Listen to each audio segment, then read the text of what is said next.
여러분 안녕하십니까? 박정훈입니다. 옵티머스와 라임의 펀드 사기 사건 수사가 오늘로 큰 변곡점을 맞았습니다. 이번 사건이 단순한 감독 부실이 아니라 정관계 인사들이 연루된 의혹까지 눈덩이처럼 불어나면서 여권과 검찰이 지금까지와는 다른 기조로 대응하기 시작한 겁니다. 먼저 이번 수사에 소극적이었다는 비판을 받아온 이성윤 서울중앙지검이 수사력을 보강했고 문재인 대통령도 청와대에 수사 협조를 지시했습니다. 앞서 이낙연 민주당 대표도 원칙적인 수사를 강조했던 만큼 드러나는 모습으로만 보면 여권 전체가 이번 사건에 대한 수사 의지를 강조한 것으로 볼 수 있겠습니다.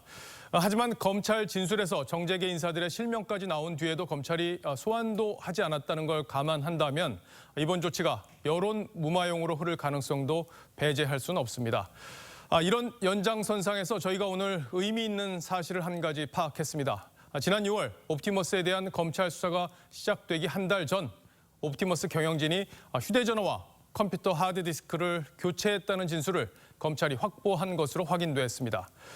금감원 조사와 검찰 수사에 대비해서 한 달 전부터 움직인 것으로 볼 수 있는데 문제는 이들이 어떻게 조사와 수사가 시작될 걸 알고 대응할 수 있었느냐 하는 겁니다. 오늘 첫 소식 주원진 기자가 단독으로 보도하겠습니다. 금융감독원이 옵티머스 자산운용을 상대로 서면 조사를 진행 중이던 지난 5월 김재현 대표는 비서실을 통해 임직원 컴퓨터 교체 지시를 내린 것으로 파악됐습니다. 옵티머스 직원 A씨는 검찰 조사에서 당시 김 대표 지시로 임직원들의 컴퓨터를 모두 새 것으로 바꿨다고 진술했습니다. 청와대 전 행정관 남편인 사내이사 윤모 변호사가 직접 본체 하드디스크도 분리하라는 별도의 지시도 내렸다는 진술도 포함됐습니다. 비슷한 시기 임원 휴대폰이 교체된 정황도 불거졌습니다. 비서실 소속이던 직원 A씨는 김 대표가 130만 원을 주며 최신 휴대폰을 사오게 한 뒤 윤 변호사를 줄 것이라고 말했다는 겁니다. 옵티머스가 컴퓨터와 휴대폰을 모두 교체한 뒤인 지난 6월 금감원은 옵티머스를 상대로 현장 검사에 착수했고 검찰 수사로 이어졌습니다. 검찰은 김 대표가 압수수색 2주 전 수표로 15억 원을 챙겨간 정황도 포착했습니다.